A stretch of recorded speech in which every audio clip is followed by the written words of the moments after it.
Gearbest has sent me a quad to review, but I've not come across the manufacturer at all. It's a really smart looking box and everything, but I'll go through that in a minute. It's TKKJ, so I'm not, like I say, don't know whether they're affiliated with anyone else or anything else, but it's a very smart looking quad. It's a TK110 and it's called an Unreal Image, and it looks really smart. I haven't got into the box yet, I just thought I'd show you this. Nice little carry handle, very smart, and the actual box is going to slide apart here, so like I say, once we get into it we'll have a look.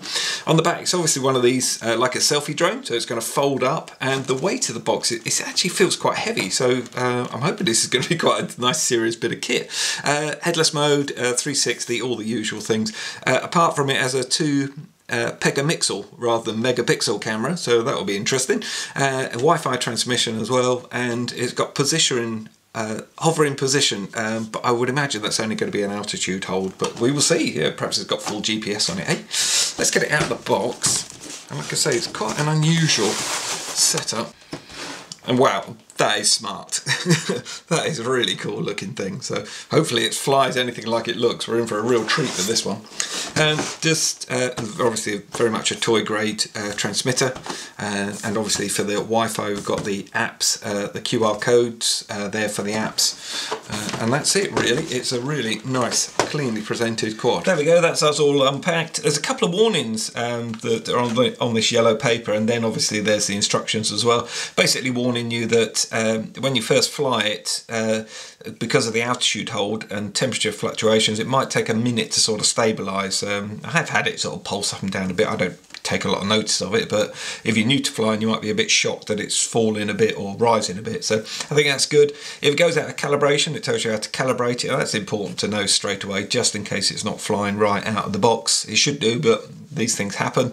And also the prop guards, if they get, because they're a soft material, if they get a little bit bent, they're going to touch the props, so just be aware of that as well. And it shows you how to do the calibration actually on the transmitter or using the Wi-Fi app, so I think it's really good, nice of them to point it out. Let's clear a bit of the debris out of the way. It's fully assembled, the quad, so it's got the 4 props on already, and then it gives you 4 extra spare props, so that's pretty good. The prop guards, they're not going to be able to be in situ when the quad's folded up, which is a bit of a shame, but I can understand why. So they would only go on after you've folded it all out, which I haven't done yet, but we're doing a second.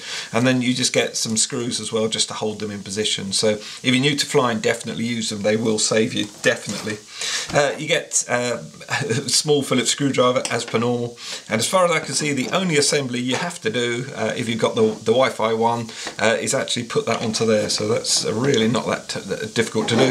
And then that's just to hold your mobile phone basically, so nothing really challenging there at all. Let's get into the actual quad itself, and this has got a warning on it as well, and it's warning you basically to press these buttons, which you need to do to actually open the arms, because they click into position, I think. So let's just get that off. I think it's good to have that on there, because if you're all excited and you've just got it and you start wrenching, yeah, no, they're not going to move without pressing the button. So, and everything's sort of clearly marked with press here, and it's a nice silver button as well where everything else is black, and then it just clicks round and that's us away. So you have to do that for everyone. There is actually other click stops, so that's interesting. I'm sure it's not going to be able to fly like that, but that's, yeah, because the props are going to touch for a start, so that's not going to be any good. So you have to hold that down again and make sure you click it right the way out. Let's get this thing fully out. This is looking quite cool actually. It's quite a lot, it wound up being a lot bigger than I thought it was going to be honest. So it might give us a more stable flight, I hope. There we go, cracky, that is quite quite impressive, isn't it? That's strange, because that's the front obviously, because you've got the camera on the front there. And I think, yeah, it does actually tilt up and down. I don't think there's a motor on there doing that, so you have to do that before you take off, obviously. But most the Selfies I've come across sort of have the broad spread, if you like, how the arms are on the front, not the back. But this is almost sort of reaching forward with those, but that's making it quite a feral size, isn't it? And then you've actually, most Selfies sort of more or less like that, and they have little landing gear. This one's actually got these that actually come around and then you just pop them into position. Oh, ow. That's I'm a little bit nervous about damaging that. Really didn't want to go in there. Oh yeah, it will go in, there we go. So yeah, you just have to ease it in. And there we go, that gives you quite good old landing gear there as well, which is quite good. And nice to be able to see into where the motor is and everything. It's sort of this smoked plastic, and we've obviously got different coloured LEDs front and rear, which is nice. And changing the motor wouldn't be difficult. It looks like it's plug and play there, so that's really excellent. So just probably undo those 2 screws and those 2, and then slide that out the way and change the motor. So that's good, like that. That's brilliant. So I'm just going to pop the battery out, and it's, the battery bay holder has actually got a little screw in there, so let's just get that out. And there we go. So just pop that out, and there's a nice little bit of room in there as well. JST connector, so that's quite normal with these, and a single cell battery, and it's 850 milliamp hour. So and that charges, they give you a charger for it, which again, cracky, it's a heck of a long lead on that, which is good. And that could either go into a mains adapter if you liked, or you could use that with onto your computer or your laptop sort of thing. Can't actually see what that charges at. It doesn't actually say what the output is. So if I find it in the paperwork, I'll let you know. But they're probably going to take a good hour or 2 hours to, or a couple of hours, I would have thought, with an 850. But we'll see how we get on with that.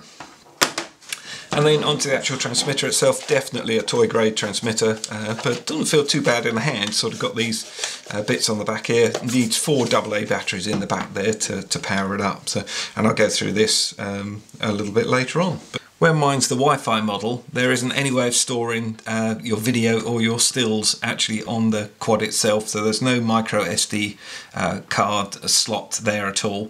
It uses the Wi-Fi to send it back to your phone, and then all your images and your videos are all stored on your phone. So got the battery on charge, and always have a look through the manual, even if you're an experienced pilot, see what the changes are on the different models. This is A5 in size and nice and clearly printed, and the directory, the index basically is superb. The whole thing is written really well, superb translations, and it all makes sense as well. If you're new to flying, this would get you through things, I think, which should help a lot. The call outs are all good, and like I say, the translations are superb. That's the bit that usually let them down, and certainly in big paragraphs it still makes sense. It's a little bit broken up in certain places, but definitely understandable without a problem at all. Calls out actually runs right the way through all the LCD as well, which doesn't usually happen on most of them. There's a blank page here, but the numbers all go together and the carry-on works together, so I think these are just blanks basically. There's a couple of them in here, but absolutely superb. Like I say, running through everything, headless mode, how to calibrate it, basically all the functions, how they all work and everything, exactly what you want from a manual. There are a couple of small errors in it, but they're just literally words that they've just taken off Google English, I would imagine, that have just gone slightly wrong. The one I actually love is this one here. It's tap help to view and it's description with a Y rather than description, but the rest of it is absolutely superb. And interesting, this is an app. I've not come across it. I think this is purely their app, and it looks like it's going to be pretty good to use. Actually, I'm really looking forward to using it. And the other thing I didn't realise this quad did was also you can set a path here and it will fly a path. So I'm hoping I've got that on my one, and we'll soon give that a try when we get it out on a flight.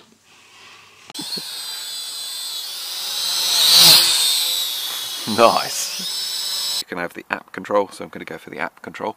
I assume that does give us lift off. That is in theory where the quad is going to go round.